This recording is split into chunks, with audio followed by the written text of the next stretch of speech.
Et ça me fait vraiment très très mal de le dire, mais je commence à saturer avec Alien.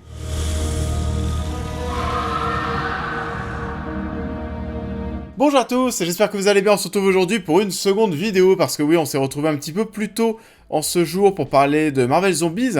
Donc oui, deux séries aujourd'hui qui sont sorties sur Disney+, et donc Alien Earth qui s'est terminé hier sur la plateforme. Et ça faisait partie des très très grosses attentes télévision de l'année, et même de mes grosses attentes, parce que oui, Alien, même si, bon, au niveau des films, on est un peu sorti de la route dernièrement, c'est vrai que c'est pas terrible depuis pas mal de temps, mais bon, je reste quand même un très grand fan des premières heures d'Alien au cinéma, donc j'ai quand même une petite attache, et j'attendais cette série.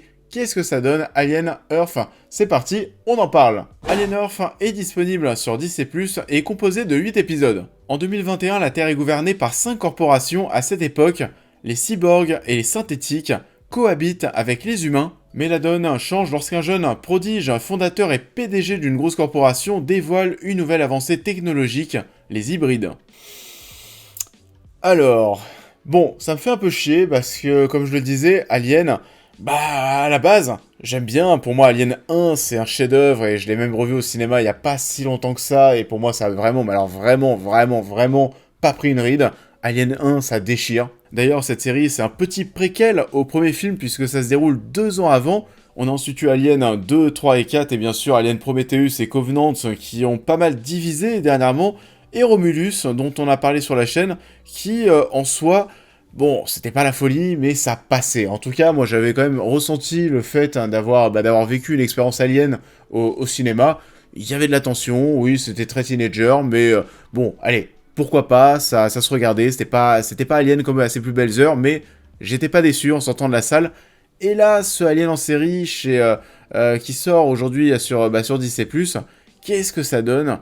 Et malheureusement, on va pas aller par quatre chemins, mais je pense que c'est la pire chose qui soit sortie autour d'Alien, tout simplement.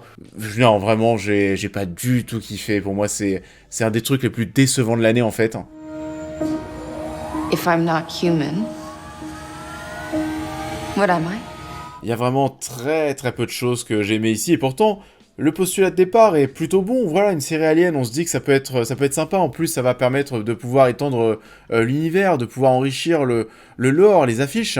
Les affiches étaient plutôt cool, c'est vrai, avec, vous savez, la tête d'alien que l'on avait, qui représentait aussi la planète Terre. Non, vraiment, tu te dis que, allez, il y a des bonnes choses, c'est peut-être sur une bonne lancée. En plus, on retrouve aussi Noah Hawley qui était donc le showrunner de Légion et Fargo. Je vais peut-être pas aller encore une fois jusqu'à dire que c'est une série pour les gosses, mais en tout cas, on est encore une fois face à un truc de teenager. Tu sens qu'on essaye de faire un truc alien qui doit s'adresser à une nouvelle génération, et pourtant c'est assez paradoxal, parce que on essaie de faire quelque chose de plus action, de plus rapide, pour ne pas perdre ce nouveau public qui a tendance à s'ennuyer très très vite. On va clairement et malheureusement s'écarter de ce qui a fait le succès d'Alien. On va s'écarter de ce côté horreur, de ce côté suspense, de cette tension qui allait évoluer au fur et à mesure de l'œuvre. Normalement, l'Alien, on te le montre pas, vous savez, mais dès la première minute. Là, non, dans cette série, le xénomorphe, il faut le montrer directement, il faut réussir à capter directement le jeune public, et on est face à un xénomorphe. Alors oui, je vous disais qu'on s'écartait un petit peu du côté horrifique, du côté suspense, tension, et on se rapproche un peu plus du côté action avec un xénomorphe qui va courir et bouger alors vraiment dans tous les sens. On est sur des xénomorphes qui font les JO. D'ailleurs, c'est assez drôle, mais c'est vrai qu'on a vu des photos de tournage, on voyait justement ces xénomorphes et les acteurs qui étaient dans ces costumes avec des Adidas. Donc alors oui, je vous parlais de xénomorphes des JO. Oui, des xénomorphes avec d'Adidas, ça existe. Et du coup, oui, on te montre tout direct, et c'est bien dommage, on ne prend pas le temps. C'est pas un projet, en plus, qui à l'origine devait être centré sur les xénomorphes, mais bon, bien sûr, on fait une série Alien. Bien entendu qu'il faut des xénomorphes, sinon c'est assez difficile à vendre. On est surtout là aussi pour parler des hybrides, qui sont d'ailleurs super forts. C'est vrai, lorsque tu commences à voir quelles sont les capacités des hybrides, tu te dis, non mais attends, ils vont éclater les xénomorphes. Donc, comme on le disait, on essaie de faire quelque chose d'un peu plus punchy, on essaie de prendre directement par la main le jeune public, on essaie de capter leur attention pour qu'ils puissent rester là pour les autres épisodes. Mais à côté de ça, et c'est là où je voulais en venir, c'est très paradoxal, parce que cette série Alien, eh ben, je l'ai trouvée quand même super chiante. À mon sens, je sais pas, mais il se passe pas grand chose. Voilà, je parlais du fait de capter le spectateur, j'ai pas du tout kiffé la fin je la trouve nulle. J'ai vraiment, à la fin de cette saison, absolument aucune envie de voir la suite. On est sur une saison 1 qui, à mon sens, passe totalement à côté de ce qu'elle doit être. En plus, bon, ça s'appelle Alien Earth, mais bon, tu passes plus ton temps enfermé entre quatre murs dans un labo que vraiment, oui, sur la Terre. Donc pour moi, il y a presque une promesse, finalement, qui n'est pas forcément tenue. Et on suit une histoire avec, alors oui, des enfants qui vont devoir prendre possession de leur corps synthétique, plus adulte. On est vraiment, voilà, on fait le parallèle de toute façon avec Peter Pan. On est dans une histoire où des enfants vont se retrouver dans des corps d'adultes. Du coup, on voit très bien où est-ce qu'on veut en venir avec Peter Pan, mais ce qui est vraiment ultra agaçant, c'est qu'on n'arrête pas de nous parler de ça, on n'arrête pas de nous faire ce parallèle avec Peter Pan, que ce soit dans les dialogues, dans les images. Non mais alors vraiment, s'il y a des gens qui ont maté tous ces épisodes sans voir qu'on faisait un parallèle avec Peter Pan, enfin là, c'est pas possible. Et s'il y a peut-être une petite chose à sauver dans tout ça, au niveau de la direction artistique, des décors, parfois, de la photographie, allez, on va dire que ça passe. Par contre, et là pour le coup c'est une grosse déception, j'ai été extrêmement déçu par les effets spéciaux qui sont, mais alors vraiment pas ouf du tout. Il y a tellement de moments qui t'arrachent les yeux, et déjà d'entrer dès le début du show avec ce crash que l'on a, ce crash d'avion, non, vrai, ce crash de vaisseau, c'est vraiment mais alors dégueulasse. Pareil, vers le début de la série, à un moment, on a, vous savez, un espèce de gros plan sur un chat, mais vraiment, toute cette partie est absolument dégueulasse, malheureusement, et même les xénomorphes, il y a des moments où, allez, ça passe, mais il y a d'autres moments où ils sont quand même assez ridicules. Encore une fois, généralement dans les films, on essaye de te les montrer petit bout par petit bout, on te laisse penser qu'ils sont encore même parfois bien plus gros que ce que tu penses, et c'est ça finalement le fait qu'il y ait ce mystère autour de la créature, c'est ça qui peut t'angoisser.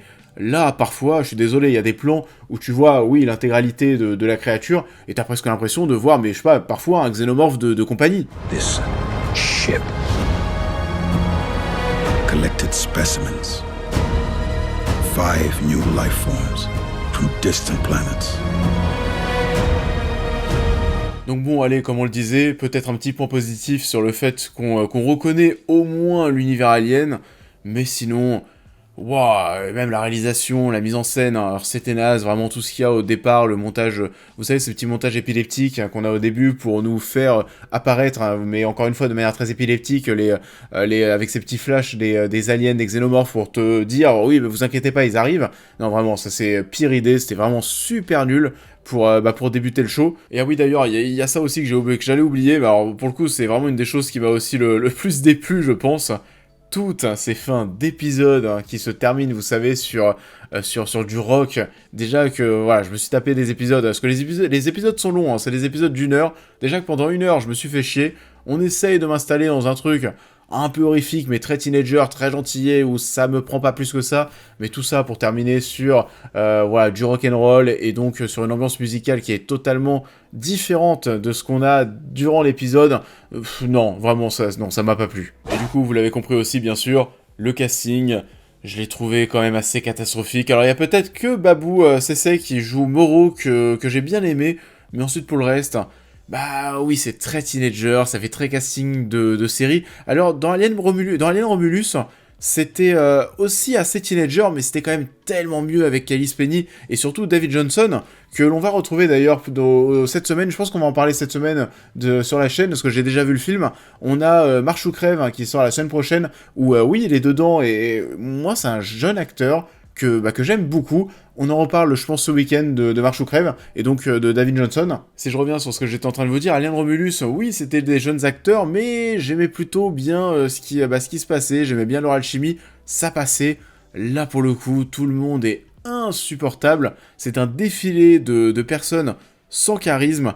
Non, vraiment, c'est pas du tout plaisant à suivre, et comme je le disais, je pense qu'au global, on est devant un des pires projets Alien. Et encore une fois, c'est dommage parce que ça aurait pu être cool de développer cet univers, mais de bien le développer avec cette course à l'immortalité, parce que oui, on parle de choses différentes, les cyborgs, les synthés, les hybrides, on essaye de se plonger plus sur ça, pour la première fois dans cet univers. C'est un délire, oui, un peu plus, je sais pas, Blade Runner, Ghost in the Shell, mais malheureusement, c'est pas assez convaincant pour rendre le show marquant et intéressant. Donc au global, j'aurais largement préféré qu'on se retrouve devant quelque chose d'horrifique, devant quelque chose qui fasse flipper, même si, alors ça peut être aussi les limites de la série télévisée, vu qu'on est sur quelque chose de bien plus long, oui, on va avoir tendance à vouloir mettre plus de scénarios, plus d'histoires, plus d'intrigues, alors que Alien, ce qui fonctionne bien, c'est le fait de se trouver dans un délire de 2 heures,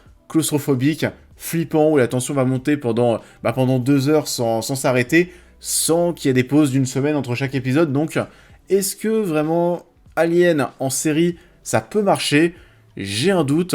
Et puis bon, on va se l'avouer aussi, mais maintenant que Disney est derrière ça, est-ce que on ne va pas trop, encore une fois, tirer sur la corde avec cette licence en essayant de faire, plein de films, plein de séries, au point de d'épuiser la saga qui semble déjà épuisée depuis pas mal d'années. En tout cas, ce qui est sûr, c'est que ces 5 saisons qui sont prévues pour Alien Earth, je suis pas du tout sûr de suivre le délire, donc déjà rien que la suite, la saison 2, vraiment, enfin la saison 1 ne m'a pas du tout donné envie de mater la saison 2, je sais pas du tout si je la regarderai, je sais pas si on en parlera sur la chaîne, on verra. En tout cas, ce qui est sûr, c'est que le showrunner avait vraiment envie de faire une suite, parce qu'on est vraiment face à une fin qui est très ouverte, donc la suite, on a envie de la faire, maintenant on verra si ça sera vraiment lancé. Je vous invite dès maintenant à me dire en commentaire ce que vous avez pensé de cette saison 1 pour Alien Earth. Je vous invite aussi, comme d'habitude, à liker cette vidéo, à me suivre sur tous mes réseaux, à vous abonner à la chaîne YouTube, à devenir membre soutien si vous souhaitez soutenir mon travail, et on va se retrouver prochainement pour parler de Marche ou Crève. There's one winner.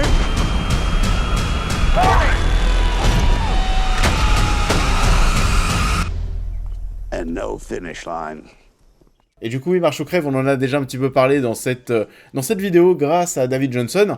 Ça faisait partie de mes petites attentes de cette fin de mois, début du mois d'octobre, parce que oui, le film sort, il me semble, tout début octobre, mais il y a pas mal d'avant-premières qui sont prévues ce vendredi soir, donc c'est pour ça qu'on en parlera certainement dès ce week-end, dès ce samedi. On est de nouveau sur une adaptation d'un Stephen King, donc voilà, on en parle ce week-end. Je vous souhaite à tous une excellente continuité de semaine, et je vous dis à très vite.